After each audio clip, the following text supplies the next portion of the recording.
उसके हृदय में समा जाता है, उसके अंदर बैठ जाता है और उसे तब तक नहीं छोड़ता जब तक उसे सचखंड नहीं पहुंचा देता, मोक्ष प्राप्त नहीं करा देता। और इस एक बात से हमें संत मत की पूरी समझ आ सकती है। संत हमारे जीवन में क्यों आता है, क्यों हम गुरु के पास जाते हैं दीक्षा लेने के लिए, दीक्षा लेने का उद्देश्य क्या है कि हम जन्म मरण से छुटकारा पा जाए और जाकर परम पिता परमात्मा में मिल जाए, हमें बार बार इस संसार में जन्म मरण में न आना पड़े, मोक्ष मिल जाए।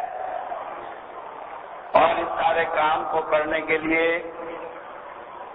केवल एक संत का सहारा काफी है। आपको कहीं भटकने की जरूरत नहीं, आपको कुछ सोचने की जरूरत नहीं। आप अपने मन को कितना ही लाख कोशिश करें नहीं से जीत सकते। ऋषि मुनियों ने हजार हजार साल तपस्याएं की और छोटी छोटी बातों में डूब गए, सारी तपस्या भंग हो गई। इस मन को कोई नहीं जीत सकता। संत कहते हैं इस मन को गुरु के अर्पण कर दो, वो अपने आप निपटेगा, वो जानेगा कि इससे हमारी रक्षा कैसे करे। हुजूर ने जो बात कही वही बात वेद में भी कही गई है। ऋग्वेद में पहले अध्याय में 31वें सूक्त के 12वें मंत्र में कहा गया है, अनेशम रक्ष्माणाम तव प्रते। 4 शब्द हैं इसमें और 4 शब्दों में एक संदेश है जो हमें मोक्ष दिला देता है, संसार से छुड़ा देता है। पहली बात कही गई है तव। तय शब्द परमात्मा के लिए आया है, क्योंकि वेद किसी प्राणी का, किसी साधक का ईश्वर से साक्षात्कार कर बातचीत करने का वर्णन है। जब योगी अंतर में परमात्मा से रूबरू होकर आमने सामने बैठकर बात करता है तो वो साधना है और उसका वर्णन वेद में कहा है। इसलिए तय शब्द का तय, तुम, आप, तुम, यह तव जिसे कहा है। परमात्मा के लिए दिव्य वचन का प्रयोग हुआ है वेद में। वह जो इस संसार में शरीर धारण करके आया, कौन? परमात्मा। जब परमात्मा इस संसार में शरीर धारण करके आता है, जिसे हम अवतार कहते हैं, और उसी को संत कहा है। संत देखने में हमारे जैसा मामूली इंसान है, इसी तरह के हाथ पांव है, इसी तरह खाता पीता है, इसी तरह चलता फिरता है। और कई बार तो हम दुनियादारों की नजर में वह एक मामूली इंसान से भी घटिया मालूम पड़ता है। मुझे याद है जब मैं हरिद्वार गया तो रामदास शर्मा एक हुआ करते थे पंडित जी। किसी ने उनसे कहा कि आप भी चलिए सत्संग में। पहले तो कहने लगे मैं क्या सत्संग में जाऊं, हम तो पंडित हैं, हम तो जन्म से ही गुरु हैं, हम क्या किसी के गुरु की शरण में जाए। लेकिन वो उसे कहकर लाए, समझा बुझा कर लाए। जब आए वो सत्संग सुना और उसके बाद कहने लगे, जो शर्मा जी चमनलाल शर्मा लाए थे उन्हें, कि भैया आपने क्या देखा? कहने लगे मैंने देखा बड़ा घटिया आदमी था। इसे आप संत कहते हैं? कहने के दुनियादार भी अपनी औरत को घर छोड़कर आता है, ये तो संत बनकर साथ लिए फिरता है। ये लोगों का देखने का दृष्टिकोण है। लेकिन संत को हम बाहरी दृष्टिकोण से नहीं देख सकते, क्योंकि तो एक मामूली इंसान बनकर आता है। अगर संत परमात्मा के उस रूप को प्रकट करके आए तो माफ करना उसे कोई जीने ही नहीं देगा। क्यों नहीं जीने देगा? सोचते हैं कि मिल गई चंदन की भट्टी, घिस घिस कर पूरा चंदन आज ही लगा लो। ऐसा मौका कहाँ मिलेगा? परमात्मा आ गया काम करने के लिए और सारे काम करता है। और ये उसके साथ ही नहीं, संत के साथ भी होता है। संत के साथ क्या होता है कि लोग एक डिमांड रखी, 2 रखी, 100 रखी, और 100 के बाद अनंत रखी, बढ़ती चली जाती है मांगे। और हालत ये हो जाता है सिवाय मांग के, दुनिया की चीजों के, जिससे वो हमें छुड़ाने के लिए आता, उसी में फंसते चले जाते हैं। हुजूर कहा करते थे कि हमें मांगना था संत से, संत को, कि वो हमारे अंदर बस जाए, और जब वो बस गया तो सब कुछ हमें मिल जाता है। लेकिन हम मांग रहे हैं दुनियादारी को, क्योंकि हमने उसका बाहरी रूप ही देखा है, बाहरी चीजों को ही समझते हैं, मन बुद्धि के घाट पर बैठते हैं।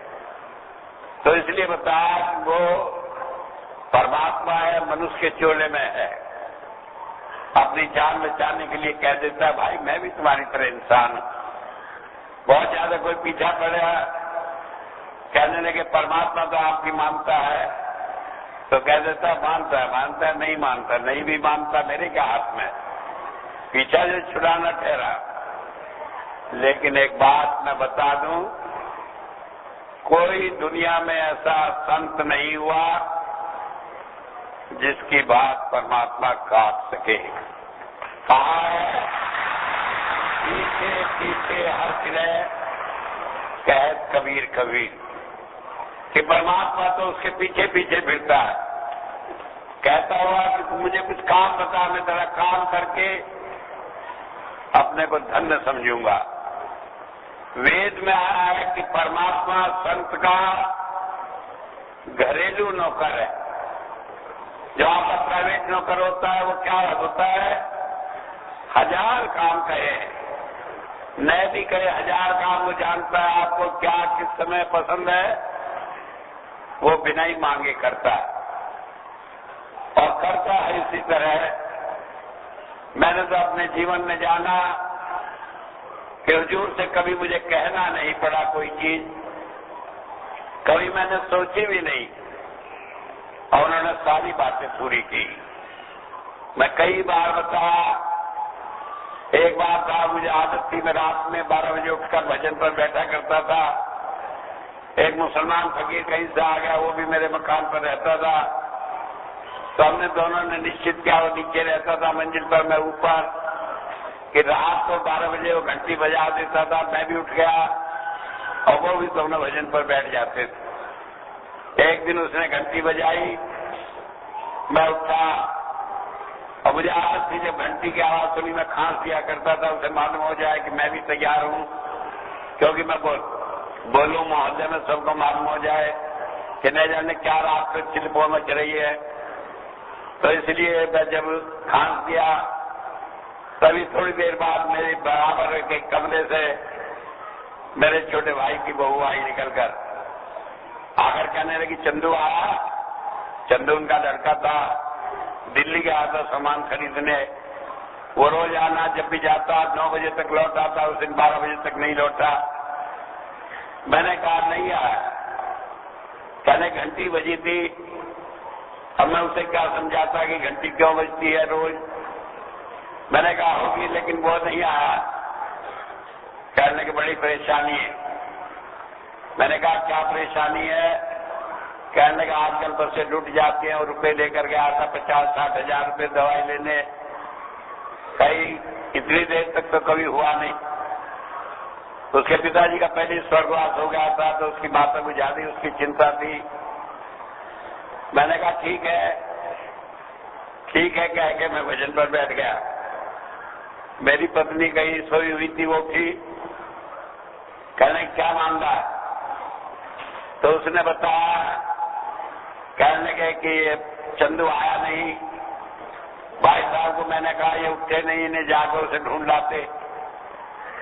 जब इतनी बात कही तो उन्होंने कहा, कहने लगे फिर क्या हुआ? कहने को चुपचाप भजन पर बैठ गए। तो जरा ऐसी तेज मिजाज की थी, कहने लगे इनका तो भजन ही भजन है और कोई परवाह ही नहीं। तब तक मैं भी सुन ही रहा था, मैं बैठ गया भजन पर, भजन में ध्यान लग गया, न जाने कब। उसके बाद वो लड़का आया, आकर बैठ गया। 2 बजे थे, अक्सर में 12 बजे बैठता, 6 बजे तक भजन में बैठा रहता। तो उस दिन 2 बजे महाराज जी कहने लगे उठ। मैंने कहा क्यों? कहने लगे जो तुझे मांगना था वो मिल गया। मैंने कहा मैंने कुछ नहीं मांगा। कहने लगे तू चाहता था कि वो चंदू आ जाए? मैंने कहा मैं आपसे कहा? कहने लगे नहीं कहा तो नहीं, लेकिन तेरे मन में तो था। मैंने कहा मन में क्या ये होता कि वो न आए? मन में तो नहीं था।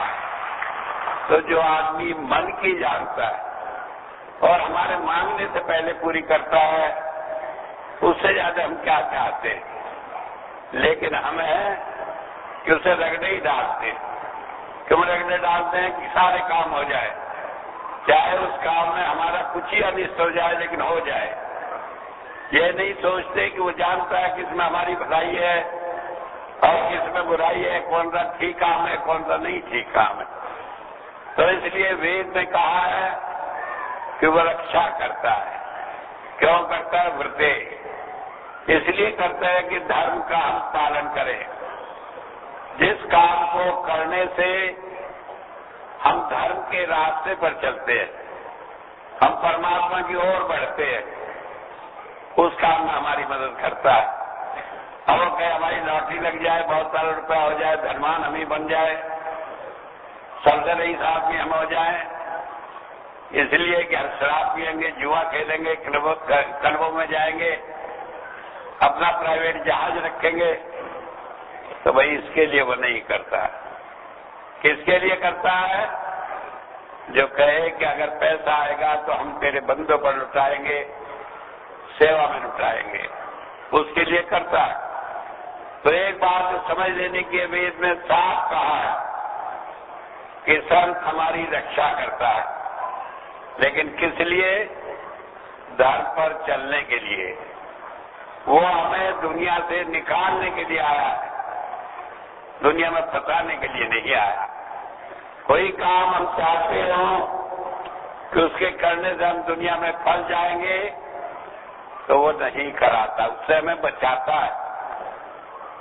जो सोचता है कि इस काम को करने से हम बच जाएंगे, हम धर्म के रास्ते पर चलेंगे, उस काम को वो करता है, हर हालत में करता है, कोई उसे रोक नहीं सकता। हमारे सामने आता है, बहुत सारी कथाएं आती है, रामायण में जिक्र आता है। एक बार नारद जी ने एक सुंदर कन्या देख ली, हालांकि त्यागी थे, तपस्वी थे, लेकिन सुंदरता किसे नहीं भाती, और वो थोड़ी ज्योतिष विद्या भी जानते थे। उन्होंने ध्यान किया उस लड़की पर, तो उन्हें भैया हैरान में प्रकट हुआ कि जो इस लड़की से शादी करेगा वो त्रिलोकी का स्वामी होगा। कहने लगे ऐसा मौका तो वहां रहेगा, मैं इससे शादी कर लूं, दोनों काम बन जाएंगे, शादी की शादी और नौकरी की नौकरी, एम्प्लॉयमेंट होगा, सारी दुनिया का मालिक बन जाऊंगा। अब वो भागे भागे उस लड़की के बाप के पास गए। उन्होंने कहा कि अच्छा स्वयंवर है, उस स्वयंवर में जो पसंद हो जाएगा इस लड़की को तो भाई तुमसे शादी कर देंगे, हमें क्या दिक्कत है। अब नारद जी गए भगवान विष्णु के पास, कहने लगे महाराज कुछ नहीं मांगा, सारी जिंदगी आपके गुण गाता फिरा, पैर में खड़ाऊ भी नहीं, कपड़े भी तन पर नहीं ढंग के, बस आज एक काम है, एक ऐसा रूप दे दो जो लड़की मोहित हो जाए, माला मुझे डाल दे। भगवान ने कहा कि हम वही करेंगे जिसमें तुम्हारा हित हो। अब वो गए, खुश हो गए कि काम बन गया हमारा। ऐसे हम भी कभी खुश हो जाते हैं। संत के पास गए, उसने कहा अच्छा जो भला होगा वो करेंगे, हम समझते हैं जो हम कहा वही करेंगे। कई बार हो जाता है। एक दफे एक आदमी आया, उसकी बुढ़िया सास, उसे कैंसर, मरने गोरी बुरी आदत। उसकी वाइफ यानी उस बुढ़िया की लड़की और वो दामाद दोनों आए, कहने को बहुत दुखी है। मैं कहा क्या हुआ? कहने कैंसर होगा, न मरने में न जीने में, बहुत दुखी है। कहने का डॉक्टर ने कहा कि बचता नहीं। मैं कहा मैं भी यही कहता हूँ, बचती नहीं। कहने के किसी तरह पीछा छुड़ा दो, किसी तरह छुटकारा हो जाए। मैंने कहा हो जाएगा, जाओ। अब वो गए, तीसरे दिन क्या बुढ़िया मर गई। अब वो चौथे दिन आके मेरे पास रोने लगे, कहने का हाँ तो सास मर गई, आपने कहा ठीक हो जाएगा। मैंने कहा ठीक जब वो जिंदा रहती तब होता है, मर गई अब हुआ? अरे वो तो जब तक रहती जब तक तुम्हें परेशान होना था, और तुम समझ रहे कि वो और लंबी चलती इसी तरह, तो क्या वो ठीक होती? तो हम नहीं समझते किसमें हमारी भलाई है। वो जानता है किसमें हमारी भलाई है, और हमारी भलाई इस दुनिया में एक ही काम में है कि जिस काम के करने से हम परमात्मा के समीप जाते हो, जिससे हमारा ध्यान परमात्मा में लगे, जिससे हम दुनिया के झंझटों से छूटे, वो भलाई का काम है। और जिस काम को करने से हम दुनिया में फंसते चले जाए, वो पाप है, वो झंझट है, वो बुराई का काम है। संत देखता है, इसलिए उन्होंने एक बात कही, प्रत्येक जो परमात्मा के व्रत को, नियम को पालन कराता है, उस सारे कामों को वो करता है। कैसे करता है? अनियमित से, रात दिन हर घड़ी। ये नहीं कि संत ने कह दिया अच्छा रक्षा होगी। एक बार एक आदमी मेरे पास आया, नाम लिया, शुरू का मामला 1976 का, जाट भाई था। जाट जरा चतुर होते हैं, कहते हैं बेपढ़ा लिखा जाट, पढ़ा जैसा और पढ़ा जाट खुदा जैसा। तो वो आया मेरे पास, नाम लिया, मुझे आदत थी, मैं कहता भाई कोई दिक्कत हो तो याद कर लेना। अब वो कहने लगा जाती तो मैं गुरु जी मैं तो आपको याद करूंगा, आप तो संडीला बैठे रहोगे, मैं मर जाऊंगा याद करते करते भी। बोला क्या फायदा से याद करने से? अब मैं उसे क्या कहता? मैंने कहा फिर भी याद कर लेना। वो चला गया, 7 साल बाद आया, आके मैं कहने लगा भाई कैसा है निर्मल सिंह? कहने लगे जी आया कि आप खींच लाए। मैंने कहा क्या? मैंने ट्रैक्टर भेजा था, रस्सी भेजी थी, क्या भेजा था जो खींच लाया? कहने लगे जी बिना उसके ही खींच लाए। मैंने कहा क्या बात थी? तो उसने एक किस्सा सुनाया। कहने लगे पिछले हफ्ते में एक मेले में गया, 24,000 रुपये लेकर, सोचा बैल लाने हैं। वहां गया, 2 बैल पसंद आ गए, 12,000 रुपये के, 12,000 रुपये बच गए। लेके वहां से चला गांव को। जब मैं गांव के करीब आया, दिन छिप गया। हमारे गांव के चारों तरफ घास का बड़ा जंगल है, उसमें लुटेरे लगते हैं। अब एक मन करा कि इसमें चलूं, थोड़ी दूर है, घंटे भर में घर पहुंच जाऊंगा। दूसरा मन घबरा कहीं ऐसा ना हो कोई डाकू लूट ले, रुपये भी जाए, बैल भी जाए, मारपीट अलग करे। तो इसी ससुरपंच में था, भी सोचा घर चलकर आराम करूंगा। जैसे मैं थोड़ी दूर अंदर गया तो मुझे लगा कि कोई 2 आदमी खाना फूसी कर रहे। तो मैं घबराया, कहने के ये लुटेरे होंगे। तो उस वक्त जब वो खाना फूसी करे और एक आदमी उधर से निकल कर आया, तो मुझे आपकी वो बात याद आई। कहने के मुझे आपका नाम नहीं याद। मैंने याद ही नहीं करा, क्या जरूरत है फालतू की बात याद करने की? मंत्र भी मुझे याद नहीं। मैंने कहा ऐसे मंत्र तो बहुत दे देते हैं, क्या हुआ? लेकिन मैं स्वामी जी स्वामी जी स्वामी जी करता रहा। तो इतनी देर में एक आदमी आया, मैं समझ गया लुटेरा। तो वो आया जैसे दूर से, तो मुझे कुछ समझ आई जब मैंने आपको याद किया। मैं कहने लगा भाई क्या बात है? कहने की बात यह है, मैं माचिस चाहिए, जरा बीड़ी सुलगानी है। तो कहने लगा देख भाई मेरे पास मत आना, मेरे बैल जो है बड़े मारने वाले हैं। अब तो माचिस मेरे पास है नहीं। तो जब वो आदमी दूर से चला गया, वापिस होता आधा भेज देने के लिए कितने आदमी है क्या है, तो वो जब तक इरादा बना के आने को तब तक आप दिखाई दिए। और मैं पूरी तरह घबराया हुआ था कि अभी आएगा मारपीट करेगा। और आप आए, आकर कहने लगे जा मेरे पीछे आ जा। और जो रास्ता था तो छोड़कर जंगल में कहीं से इधर उधर ले जाकर दरवाजे में छोड़कर कहने लगे, ले मैंने तुझे तेरे घर पहुंचा दिया, अब जा।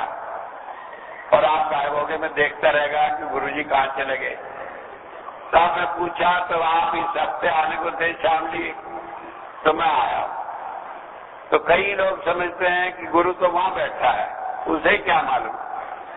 लेकिन हुजूर कहा करते थे कि वो हमारे अंतर में बैठ जाता है, वो हमारे दिल की हर धड़कन को जानता है, वो हमारे मन के हर विचार को जानता है, वो हमारे हर एक कर्म को जानता है जो हम पिछले अनेक जन्मों में कर आए हैं।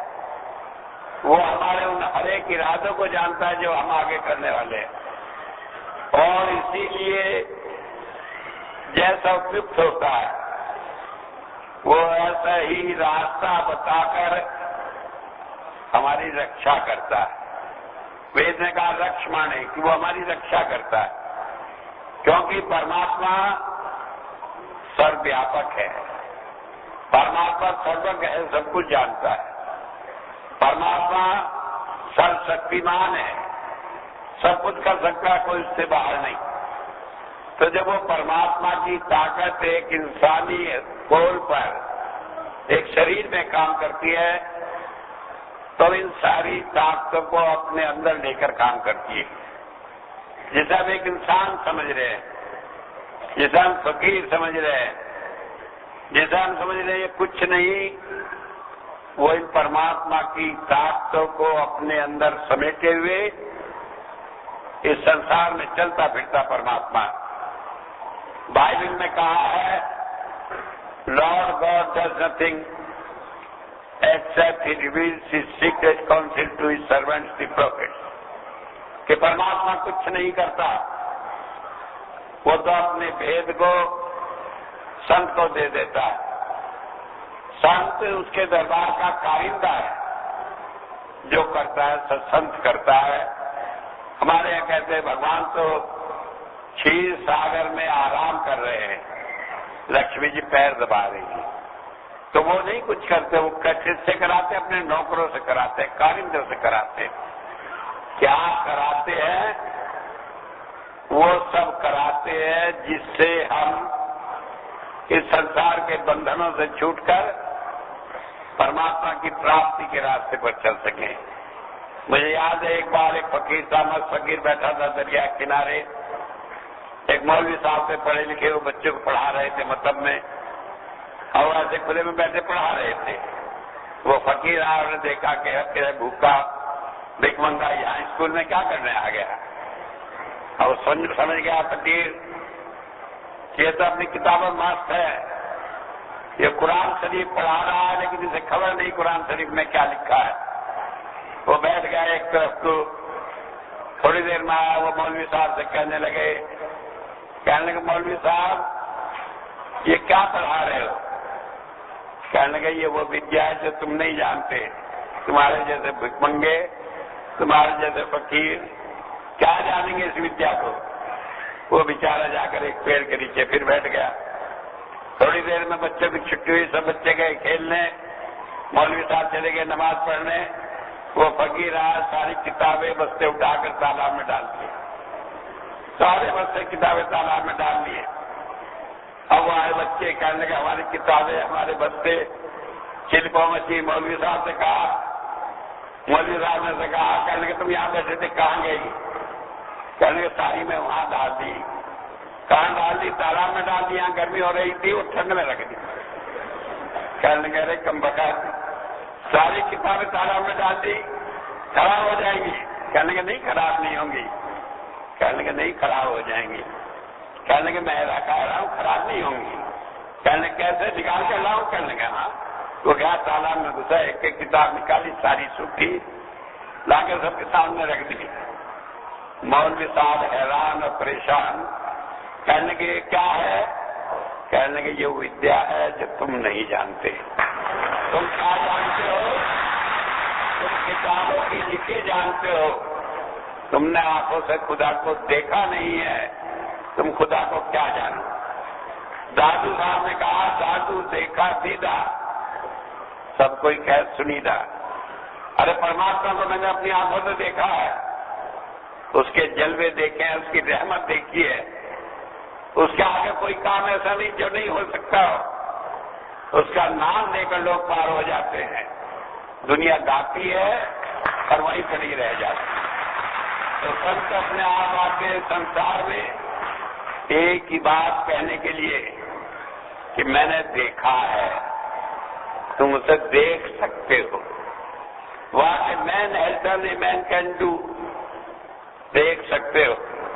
मैं पहले आर्य समाज में था, बड़े अच्छे अच्छे भाषण हुआ करते थे, सुना करता। तो एक बार शाहजहांपुर में था, बड़ा पक्का आर्य समाजी था, रोज घर में हवन भी करता था, रोज भी पाठ भी करता था, और कोई नियम ऐसा नहीं जो पालन न करता हो। यज्ञोपवीत भी है, नहाना भी है, खाना भी नहीं बनाना है, सारी बातें नियम से पालन करना। आर्य समाज में गया, वहां शाहजहांपुर में मेंबर हो गया। तो वहां पर नियम होता है, जब उनके यहाँ सालाना फंक्शन होता है, उसमें बड़े बड़े आदमी बुलाते हैं वो, और उन आदमियों का भोजन तो वो किसी के घर में कराते हैं। तो वहां पर स्वामी अखंडानंद जी आए, उनका भोजन उन्होंने मेरे यहाँ रख दिया। वो मेरे यहाँ आए, बात ही मैंने भोजन कराया, खुश हो गए। कहने के मांग बच्चा क्या मांगता है? मैंने कहा कि मेरी इच्छा यह है कि आज शाम को आप अपने प्रवचन में बताएं मुक्ति कैसे प्राप्त हो, दुखों से कैसे छुटकारा। और स्वामी जी का पारा चढ़ गया ऊपर। कहने पागल है तुम, आजकल के पापियों को कोई मुक्ति का मार्ग बताया जा सकता है? वह तो समझ नहीं। मैंने कहा मुक्ति का मार्ग नहीं बताओगे तो क्या डकैती का बताओगे? आखिर काम क्या करने आए हो? अगर डॉक्टर कहे कि बीमार का इलाज नहीं करूंगा तो अच्छा कौन डॉक्टर के पास जाएगा? अगर धोबी कहे कपड़ा गंदा है मैं धोऊंगा नहीं तो अच्छा कपड़ा कौन ले जाएगा धोबी के पास? अब वो मेरे से कहने लगे कि आप तो समझ नहीं। मैं कहा मैं तो ना समझू। मैंने कहा ठीक है, तुम्हें भी नमस्कार और तुम्हारी आर्य समाज को भी नमस्कार। और उसके बाद तलाश रही दिल में। थोड़े दिन बाद पता लगा, कहने के वहां संत कृपाल सिंह जी आ रहे। मेरा एक दोस्त से परिचय था, उनके यहाँ जाया करता था। कहने के हमारे गुरु जी आ रहे। मैंने कहा कौन है? कहने के सरदार जी है। मैं सरदारों से जरा घबराता हूँ शुरू से ही, क्योंकि इतना कर्मकांड करते हैं कि जरा सा सिर पे कपड़ा बिना बांधो तो सोचते हैं इसका सिर ही काट दो, ये नंगे सिर क्यों आ गया है? लेकिन कर्मकांड में बंधे हुए। तो मैंने कहा कि क्या करने के? वो बड़ा अच्छा रास्ता बताते हैं। मैंने कहा अच्छा चलेंगे भाई। तो उसके बाद वो कहने लगे जी वहां से गुरु जी आएंगे तो सेवा लगेगी। मैंने कहा ये सेवा क्या होती है? कहने लगे हम लोग मजदूर नहीं रखते, अपना आप काम करते हैं सारे। एक बड़ा टाउन हॉल का मैदान, उसमें झाड़ू देना, ये करना, शामियाने लगाना, रोटियां बनाना, जूते साफ लाइन में लगाना, सारे काम में इंजीनियर था। मेरे पास मेरे 24 नौकर, वो मेरे भी अपने जूते ना पहनने थे। कहने लगे जी हम ही पहनाएंगे। अब मुझे कहा सेवा का मौका था, लेकिन मैंने सोचा ऐसी कोई संस्था चलूंगा। तो बस सारों कह दिया कि किसी को खबर ना, आज मैं कहाँ जा रहा हूँ। मैं गया वहां, मिट्टी भी ढोई, सारा काम किया, झाड़ू भी। क्यों? मन में था कि अगर कुछ है तो मिले। और वहां सेवा करते करते आखिर में 2 दिन बाद गुरु जी आए। अब आए संत जी अच्छे तो लगते थे, लेकिन मन में ये बहम था कि कहीं ऐसा ना हो कि गलत पे पल्ले पड़ जाए। तो वहां रात को सत्संग सुना तो हुजूर ने पहली लाइन शुरू करी, every sinner has a future, every saint has a past. कि कोई संत एक दिन में नहीं बन गया, कोई सोचे कि कपड़े रंगा लिए और संत होगा, नहीं हो जाता। जन्म जन्मांतर की तपस्या से, गुरु की कृपा से जाकर कोई संत बनता है। और हरेक पापी, चाहे वो कितना ही बड़ा पापी हो, सबका मुक्ति का मार्ग है। बात तो अच्छी लगी, क्योंकि अगर कोई न कहे कि मेरे जैसे पापी के लिए भी कोई मुक्ति का मार्ग है तो फिर क्यों ना अच्छा लगे। 3 दिन तक भाषण सुना। हालांकि मुझे आदत है कि मैं शाम को बड़ी जल्दी सो जाता हूँ। उनके भाषण में भी गया, बैठा, सो गया, जब खत्म हुआ उठ के चला, लेकिन 2-4 बातें पल्ले पड़ जाती थी। तो आखिर में तीसरे दिन जब खत्म हुआ कहने लगे कल नामदान होगा। मेरी पत्नी कहने लगी क्या? हमने कहा ये लच्छेदार भाषण तो बहुत करते हैं, हमें नहीं जाना वहां कहीं नाम वाम लेने। तो कहने लगे अच्छा जैसी आपकी मर्जी हो, लेकिन संत इस बात को देखता है क्या कि हम क्या चाहते हैं, वो तो अपनी करता है, उसे खींचना था। कहने लगे अच्छा चलो नहीं नाम देंगे, देख तो ले क्या होता है नाम में। हमने कहा चलो भाई देख लेंगे। हम आ गए, पता था 7 बजे महाराज जी नाम देंगे, और ये अनाउंस किया गया था कि 7 के बाद 5 मिनट भी देर हो जाए तो किसी को नाम नहीं देंगे। मैंने कहा अच्छा। हम 7:30 बजे पहुंचे कि अब तो सबको नाम पे बिठा दिया होगा, हमें कोई नंबर ही नहीं। जाके किवाड़ की आड़ से देखने लगे, अब नहीं जाने वो जालिम कहां से देख रहा था। वहां से उठा सीधा आके हाथ पकड़ लिया कि तुम भी नाम दोगे। अब मैंने कहा इतने बड़े आदमी अभी ने क्या कहूं। मैंने कहा हाँ दूंगा। जब मुझे पकड़ के ले जाने लगे, पत्नी कहने लगी मैंने कहा तुम भी आ जाओ, जाओ मैं डूबा तुम भी आ जाओ। आखिर में दोनों आगे बिठाया, नाम दिया। अब मन में शंका दुनिया भर की कि न जाने क्या करेंगे, लेकिन जो तरीका बताया, क्योंकि मैं बड़ा ध्यान की साधना उन्होंने बताई तो करी, लेकिन करने के बाद भी ज्यादा विश्वास नहीं आया। कोई सोचे कि एकदम तसल्ली हो गया, ऐसा कुछ नहीं हुआ। और बाद में जब वो जाने लगे तो क्या हुआ, वहां जब सेवा करने आया था उस दिन मेरी एक घड़ी खोई गई थी हाथ की, तो उसका भी अफसोस था। तो जब वहां बैठे थे सब अपनी अपनी अर्ज लगा रहे थे, तो वहां के जो ग्रुप लीडर थे ज्ञानचंद जी, वो कहने लगे हमारे गुप्ता जी बड़े अच्छे आदमी है, ये महाराज जी सत्संग में आए थे, पहली दफे तो आए, इनकी घड़ी खोई गई। कहने लगे तो भाई सेवा तो सब सत्संग ही कर रहे होंगे, किसी को मिली होगी दे दे। कहने लगे हमने बहुत पूछ लिया, बड़ा ऐलान कर दिया, किसी ने नहीं दी। कहने लगे बहुत चुप हो गए महाराज जी। तो कहने लगे ज्ञानचंद जी, कहने लगे मिल जाएगी कि नहीं। तो महाराज जी कहने लगे रब जाने, परमात्मा जाने। अब ये तो आम बात है कह गई। तो उनकी लड़की थी एक 17-18 साल की, वो कहने लगे रब की जाने। अरे सामने बैठा बता कर नहीं देता मिलेगी कि नहीं। अभी तो गई तो महाराज जी कहने लगे अच्छा मिल जाएगी। अब उन्होंने कह दिया मिल जाएगी। अब मैं ऐसा हो गया जैसे घड़ों कहीं पानी में डूब गया हूँ कि भाई एक आदमी उसने कहा कि रब है परमात्मा, इन्होंने मान लिया कि मैं रब हूँ और कह दिया मिल जाएगी। अब वहां से विदा हो आगे पहुंचे घर, रास्ते में मेरी पत्नी कहने लगी बड़ा भाग था, गुरु मिल गया। मैंने कहा सुशीला तुम समझती नहीं, भाग भी था और हो सके भाग खराब भी हो। कहने लगे क्यों? कहने का आप ही कह रहा कि मैं खुदा हूँ, इससे बड़ा पाप और क्या होगा। कहने लगे जी आप तो ऐसे चक्कर में पड़ जाओ, क्या बात सोच रहे हो। मैंने कहा सोच ही रहा, उसने खुद कहा। उन्होंने कहा रब है, कहने लगे उन्होंने कह दिया हाँ मिल जाएगी। तो क्या मतलब हुआ? कहने लगे अच्छा। फिर हम घर गए, मीटिंग करी तो उन्होंने मिलकर एक तय करा कि भाई जो रास्ता बताया 40 दिन से करके देख ले, अगर सही होगा तो फिर चाहे जो कुछ कहा सारी चीज भूल जाएंगे, और रास्ता ही गलत हुआ तो फिर हम छोड़ देंगे, बिल्कुल जाने के नहीं। तो हमने नियम बना, पहले दिन से मैं 8 घंटे भजन पर बैठता, सारी रात दिन भर ड्यूटी करता, रात को आया नहा धोकर गर्मी के दिन से अपना तैयार होकर फिर बैठ जाता, सुबह तक बैठा रहता। तीसरे दिन अंतर में रोशनी, गुरु का दर्शन, बातचीत होनी सारी शुरू। और जब मैं गया ज्ञानचंद जी के पास, मैंने कहा वो तो ऐसे ऐसे बात करते हैं। कहने गुप्ता जी पागल हो गए क्या, बात बूत नहीं करते, वो तो दर्शन करवाते हैं। मैंने कहा भाई हमसे तो बात करें वो। कहने क्या बात करें, मैं बताया। कहने लगे हो सकता है। फिर मैंने पातंजलि योग दर्शन पढ़ा तो उसमें लिखा था कि बात होती है गुरु से अंतर में। मैंने कहा भाई आपको नहीं मालूम, लिख दिए हो रही है। बाद में महाराज जी से गए, महाराज जी ने कहा कि नहीं ठीक है। तो मेरा कहने का मतलब है कि संत को हम बाहर से नहीं जान सकते, संत को हम अपना विश्वास नहीं कर सकते, वो हमें अपना विश्वास खुद कराता है। लेकिन हमारा एक काम है कि जब वो कृपा करके अपना विश्वास दिलाए हमें, हम कम से कम उसे स्वीकार करके आगे को तो पक्का हो जाए। ऐसा तो नहीं कि बार बार सोचते रहे कि अच्छा ये बात तो ठीक होगी, देखा अगली ठीक होगी कि नहीं होगी। क्या कहते छोटा लॉटरी का नंबर पूछा तो लग गया, बड़ा भी लगेगा कि नहीं। ऐसा नहीं करना।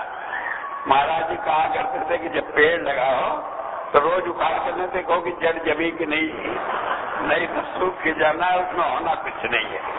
तो हमारे विश्वास के आधार पर ये सारी चीजें बनती है।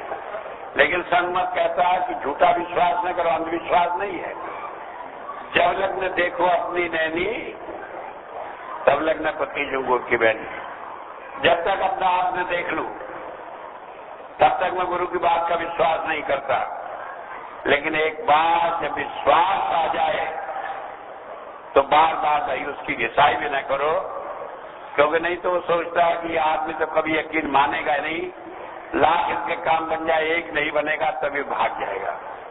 और ऐसे आदमी का कोई इलाज नहीं होता जब तक कि वो दुनिया में चक्कर खाकर कष्ट उठाकर ये सारी काम ना कर ले। तो मैं बताया था कि गुरु हमारे अंगसंग हो जाता है जब नाम देता है। और अंगसंग होने से क्या होता है कि वो हमारे सारे कामों को देखता है, हमारी जरूरत को देखता है, हमारी रक्षा करता है हर हालत में। उसे सोचने की जरूरत नहीं पड़ती, कहने की जरूरत नहीं पड़ती कि हम क्या करें। मेरे तो सारे जीवन में हजारों अनुभव है कि जो बात सोचने से पहले पूरी होगी। और अनेक बात चैलेंज के साथ लोगों से बात हुई, पूरी हुई। मुझे याद है एक बार मैं कैराने में गया नौकरी के लिए। पहले मैं सर्विस करता था, फिर मेरे छोटे भाई को कैंसर हो गया, उसकी डेथ हो गई। घर वालों ने नौकरी छुड़ाकर बुला दिया, घर आ गया। उसके बाद 10-12 साल बाद जब घर का काम संभल गया, मैं सोचा कुछ नौकरी कर लूं। लेकिन जब तक उम्र बड़ी हो गई, सरकारी नौकरी मिलती नहीं थी। इंजीनियर था प्राइवेट में, उन दिनों कहीं मिलती नहीं। तो मैं सोच ही रहा था, एक ट्रक लिया हमने, उसे चलाते थे तो उसमें इतना नुकसान, क्योंकि ना हमारे बस का पीना ना पिलाना, तो फिर कहाँ तक हमसे चलेगी। तो आखिर में एक दिन जब तंग आ गए, मेरी पत्नी पहुंची महाराज जी से कहने की महाराज जी हमें तो कहीं नौकरी दिलवा दो, हम तो तंग आ गए। कहने लगा अच्छा मिल जाएगी। मैं कहने लगा महाराज जी नौकरी में तो बड़ा गड़बड़ है, कोई आप बिजनेस करा दो। कहने लगा अच्छा हो जाएगा। तो एक आदमी कहने लगा महाराज जी ना सारी टोकरी खोल रखी, नौकरी भी बिजनेस भी कुछ ही ले। हमने कहा भाई महाराज जी ने कहा उनकी बात जाने। हम घर गए, जाके कहीं से ऑफर आई, कहने लगे एक जगह नगर पालिका में खाली है, आप चाहो तो नौकरी कर लो गुप्ता जी। मैंने कहा कर लेंगे। तो वहां जाकर नौकरी की एप्लीकेशन दी, जब तक तो उन्हें कोई मिलता नहीं था। और जब मैंने एप्लीकेशन दी, एक और आ गया कहीं से। मैंने 15 साल तक डिपार्टमेंट में नौकरी करी, अनुभव वो नया आदमी, लेकिन उसके पास एक बात का अनुभव ज्यादा था, कुछ झूठा और चापलूस आदमी था। तो मुझे देख कर इंटरव्यू करके सारी बात करके कहने का अच्छा जी ठीक है। फिर उसे कहा इंटरव्यू करके कह दिया नहीं भाई तुम्हें नहीं लेंगे। अब उसने क्या करा, बाद में उसे पता लगा कि मैं वहीं कैराने से इलेक्शन लड़ा था एमएलए का, और वो चेयरमैन मुसलमान था, मैं लड़ा था बीजेपी से इलेक्शन उन दिनों जनसंघ से। कहने लगा ये तो हिंदूवादी है और ये तुम्हारे खिलाफ है, तुम इसे रखोगे। और चेयरमैन भड़क गया, बुलाया मुझे। अब मुझे किसी ने बता दिया कि ऐसे ऐसे वो शिकायत कर दी, इसलिए वो आपको रखेंगे नहीं। अब मैंने महाराज जी का ध्यान किया, मैंने कहा भैया आप जाने, मुझे कुछ खबर नहीं। मैं जाकर वहां खड़ा हुआ, कहने के गुप्ता जी आप जनसंघ में है? मैंने कहा जनसंघ में था। कहने के फिर पिछला इलेक्शन लड़े थे? मैं कहा मैं तो आपके घर वोट मांगने आया था। चेयरमैन साहब आपको याद नहीं? कहने का हम आपको नहीं रखेंगे। मैंने कहा क्यों? क्या आप जनसंघी है? मैं कहा जनसंघी हूँ, लेकिन मैं मुसलमानों के खिलाफ नहीं, मैं वो जनसंघी नहीं हूँ। मेरी तो जिंदगी में हजारों मेरे दोस्त मुसलमान हैं जो हिंदुओं से भी ज्यादा अजीज है मुझे। मैं धर्म के ऊपर दोस्ती नहीं निर्भर करता। कहने के फिर कैसे हो? मैंने कहा ऐसा होगा कि मैं कोरे कागज पे इस्तीफा लिख कर देता हूँ और आप रख लो और मुझे काम दे दो, जिस दिन जब चाहो जब कह दिया घर चले जाओ, मांग लेते नहीं आने का। कहने का हाँ ये तो ठीक है, उन्होंने रख लिया। फिर मैं काम किया, कहने का ऐसा आदमी नहीं मिलना था कहीं भी। तो होता ये है कि वो समझ कि मैं उन्हें ये बात कहूं, हुजूर का ख्याल आते ही आगे, वरना कोई रास्ता नहीं था वहां बचने का।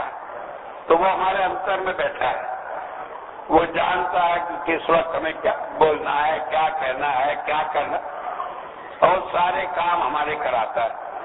और क्यों कराता है? इसलिए नहीं कि वो तमाशा बनाने को हम लोगों को जादूगरी दिखाए कि ले तुझे दे दिए सोने का लॉकेट, तुझे दे दिया ये, तुझे दे दिया नोट, तुझे दे दिए बच्चे, इसलिए नहीं, बल्कि इसलिए कि इससे हम झंझटों से छूटकर परमात्मा की भक्ति में लगे। जो कर्म हमें बांध कर रखते हैं संसार में, उनसे छुड़ाकर हमें परमात्मा की भक्ति में लगाए। लेकिन कब होता है? जब हमारा प्यार गुरु से जुड़ा रहे। अब ये सवाल यह, प्यार कैसे गुरु से जुड़ा रहे? क्योंकि प्यार तो गुरु से जुड़ता है, लेकिन दुनिया की चीजें से खींच लेती है अपनी तरफ। हमारा गुरु से प्यार लगा है, कोई दुनिया का जरा सा काम बिगड़ गया, हमने कहा नहीं पूरा हुआ, कहते रहे हमारा तो काम पूरा ही नहीं हुआ। गुरु जी तो बड़े बड़े आदमी को देखते हैं, छोटे आदमी को पूछते ही नहीं। बड़े बड़े से छोटे गुरु से क्या लेना? लेकिन क्या जी, बड़ों को पूछते हैं, छोटे को पूछते नहीं।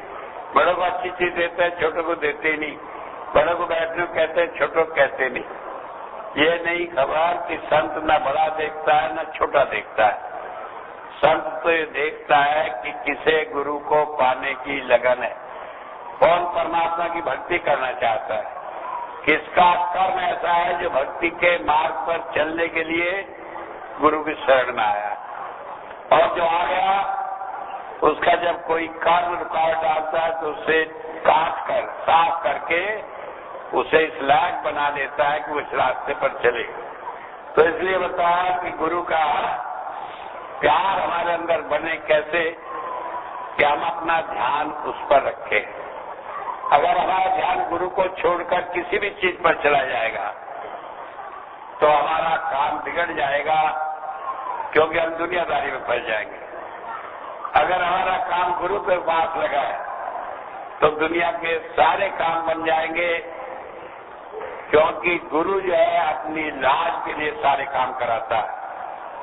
कहा मैं सेवक समृद्ध कहा, कभी न हो काज, जो पतिव्रता नामी रहे वाही पति को लाज। जो समृद्ध का, जो उस मालिक का सेवक है, उसे दुनिया में क्यों कष्ट होगा? कष्ट है तो इसलिए हम सेवक उसके नहीं बने। हम सेवक बने लक्ष्मी के, हम सेवक बने विद्या के, हम सेवक बने मकानों के, कोठियों के, हम नहीं बने उसके। अगर हम उसके बन जाते हैं तो सारी दुनिया हमारी हो जाती है। तो इसलिए बताया है कि जब हम उसके हो जाते हैं तो फिर दुनिया की सारी चीजें बेतहाशा अपने आप चली आती है। भागती फिरती तो दुनिया जब तलब करते थे हम, जब से हमने तर्क की बेअख्तियार आने पर, ये दुनिया भागती फिरती है। क्यों? जब हम उसे चाहते, हम पैसे को चाहते हैं, पैसा दूर दूर आगे भागता। जब हमने छोड़ दिया, हमें जरूरत नहीं, तो पीछे पीछे फिरता है। पीछे पीछे हर फिरे कैद कबीर कबीर। लेकिन ये हालत हम अपनी कैसे करें कि वो परमात्मा हमारे पीछे पीछे फिरे, कि हम उसके हो जाए। अगर हम उसके हो गए वो हमारा हो गया, अगर हम उसके नहीं हुए तो हम चाहे कुछ भी कर ले, कितना ही ड्रामा कर ले, रो ले, धो ले, नाटक कर ले। कई आदमी आकर मेरे पास आते, आना हुआ तो रोने लगते हैं। मैंने कहा क्या हुआ? आपको देखकर रोना आता है? मैंने कहा क्यों? कि मैं बुरा आदमी हूँ, कोई खराब आदमी हूँ, कुछ छीन लूंगा, क्या करूंगा? क्यों देखकर रोना आता है? क्या नहीं प्यार आता? मैं घर क्यों नहीं आता? भाई घर भी तो मैं वही हूँ, वहां क्यों नहीं आता? ये नौटंकी है, ये ड्रामा है, ये दिखावा है।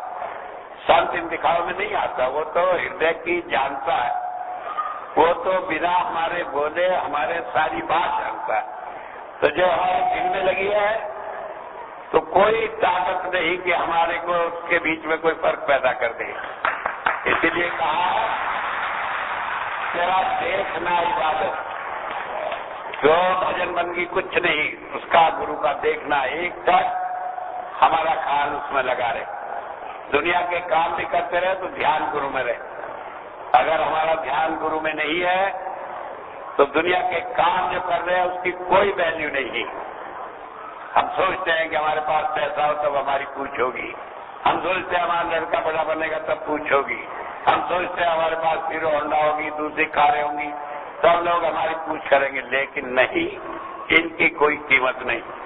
कहा अरब खरब लो द्रवो दयसलो राज, बिन भक्ति भगवंत के सभी नरक के साथ। ये सारी चीजें हमें नरकों में ले जाने वाली है। अगर किसी चीज की कीमत है तो एक परमात्मा की भक्ति की है। परमात्मा की भक्ति कब उपजती है? जब परमात्मा का हम दर्शन करें, परमात्मा को जाने, परमात्मा को देखे, हमारे और परमात्मा के बीच में कोई दूसरा न हो। और ये कब होता है? आप तेरा देख रहा इबादत तेरी याद बंदगी।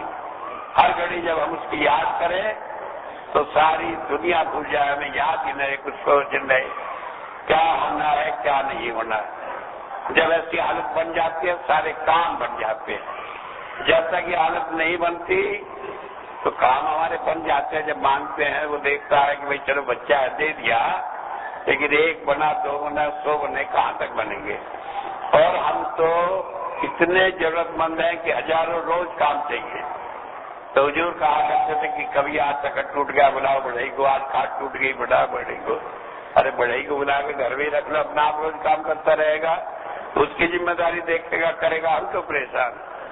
तो अगर जो आज उसे हम अपने दिल में बसा ले तो सारे काम बन जाते। और दिल में बसाने में कुछ देना लेना नहीं पड़ता, कुछ खर्चा नहीं करना पड़ता। क्या खर्च करना पड़ता? अपनी तवज्जो उधर देनी पड़ती है। हमें गुरु का हो जाना पड़ता है। और ये दिखावे से काम नहीं चलता, क्योंकि ईसा मसीह ने कहा Who loves his father and mother more than me is not worthy of me। कि अगर कोई अपने माँ बाप को भी मेरे से ज्यादा प्यार करेगा वो मेरे लायक नहीं है, मेरे खाते से उसका नाम कट गया। वो तो फिर माँ बाप का होकर रह गया। जहाँ माँ पैदा होगी वो पैदा होगा, जहाँ बच्चा होगा वहाँ माँ होगी, और ये सारी दुनिया के चक्कर चले रहेंगे। तब हम बचेंगे, हम जुड़ जाए गुरु के साथ। अगर गुरु के साथ जुड़े हैं तो सारे काम बन गए, और गुरु के साथ नहीं जुड़े हैं तो कोई काम नहीं बनता। लेकिन जुड़ने का मतलब ये नहीं होता कि हाथ पकड़ के साथ साथ रहे। एक बार सन 76 में मैं रात को सो रहा था आश्रम में चांदी में, तो जाके व्यवस्था थी, एक खाती थी रात 2 बजे। जब भंडारे से निमटा में जाके लेट गया तो एक औरत आई, वो 4 पाई पकड़े बैठी रही। तो उन दिनों आशा बहन जी थी, तो मेरी बहन थी तो बैठी थी। तो कहते क्यों यहाँ गुरु जी की 4 पाई पकड़े बैठी है? कहते मुझे देख कर अच्छा लगता है, मैंने छोड़ नहीं चाहती। कल की नीचे थोड़ा सो जा, अगर जो तुझे इतने अच्छे लगे। अरे गुरु तो दिल में बसाने की चीज है, कोई खाट पकड़ के बैठने की चीज थोड़ी है। अगर हम ये सोचे कि खाली देखने भर से शरीर से गुरु को देख लिया तो माफ करना, तब तो हम उसकी कमियां देखते हैं। तब तो हम देखते हो गुरु जी ने दाढ़ी क्यों बढ़ा ली, गुरु जी ने कपड़े क्यों पहन लिए, गुरु जी ने आपकी दफा सिलक्का पहन लिया, गुरु जी आपकी दफा ऐसे चलते हैं। तब हम कमियां देखते हैं, तब हम गुरु को नहीं देखते। गुरु को कब देखते हैं? जब हम उसके अंतर में देखते हैं। बाहर का रूप तो हमें गुरु से दूर करता है। तो एक बात समझ लेने की है कि आज के दिन एक ही बात है, गुरु को देखना इबादत और गुरु की याद बंदगी है। उसकी याद में हम रहें और उसमें कुछ करना नहीं पड़ता। आप सारे काम करते दिन भर में दुनिया भर के काम करें, सुबह उठ के एक दफा उसे याद कर ले, सारे दिन का बीमा होगा, सारे दिन की जिम्मेदारी उसकी वो अपना आप देखेगा। जहाँ जरूरत होगी सारे काम करेगा। वो हमारा पैसे का नौकर है। लेकिन अगर जो हम उसे नौकर भी बनाकर नहीं रखना चाहते तो माफ करना, पैसे देते रहो और गले काटने वाले मिलेंगे, काम करने वाला कोई नहीं मिलेगा। तो इसलिए बताया कि हम संत की शरण में चले जाए तो हमारा बेड़ा पार हो जाता है। क्या हो जाता है? वो काल जाल से छुड़ाकर हमें परमात्मा की गोद में पहुंचा देता है। और जब तक हम परमात्मा की गोद में नहीं पहुंच जाते हमें कहीं छोड़ता नहीं है। बीच में हमें किसी तरह भी कोई काम नहीं करता। कई आदमी कहते हैं कर्म है, हमारे भाग का लिखा है, लेकिन कहा पलटू लिखा नसीब का संत देत है मेघ। वो रेख में मेघ मार देता है, वो मिटा देता है।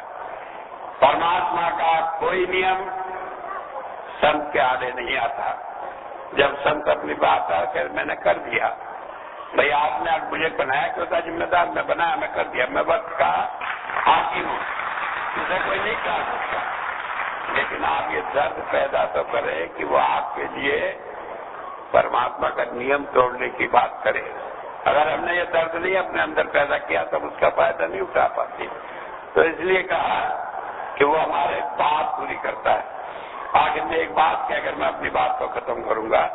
मुझे याद है सन 75 की बात होगी, शामली आश्रम में भंडारा था, तो गोपालाचार्य जी महाराज है ऋषिकेश से आया करते थे। अब जब आते हैं संत ज्ञान लोग सब अपना अपना मतलब, उन्होंने और से कच्ची गाली हाथ देखने लगे, कहने लगे तेरे लड़का होगा, तेरे लड़की होगी, तेरे वो होगा। लाला रामचरण थे, उसने एक औरत का हाथ पकड़ा, कहने लगा बेवकूफ, तू इधर हाथ दिखाई हो, क्या देखेगा? ये तो वो देखेगा जो तेरे भाग में लिखा है। चल मैं तेरे ऐसे के पास में ले चलूं, जो दिख देगा, जो चाहे सो दिखवा ले। तो बात ये समझ लेने की है कि हम संत को जानते नहीं। परमात्मा ने लिख दिया जो हमारे भाग में था, लेकिन पलटू लिखा नसीब का, संत देते हैं। उसके आगे कोई कर्म का लेखा नहीं चलता, वो जो चाहे तो कर सकता है। लेकिन उससे ऐसा कराने के लिए एक ही रास्ता है कि हम उससे प्यार करें, उसका कहना माने, उसके बताए हुए रास्ते पर चले। और इस दुनिया की कोई ताकत आपको कष्ट नहीं दे सकती, आप परेशान नहीं हो सकते। इतनी बात कहकर ही मैं आज अपनी बात को समाप्त करता हूं।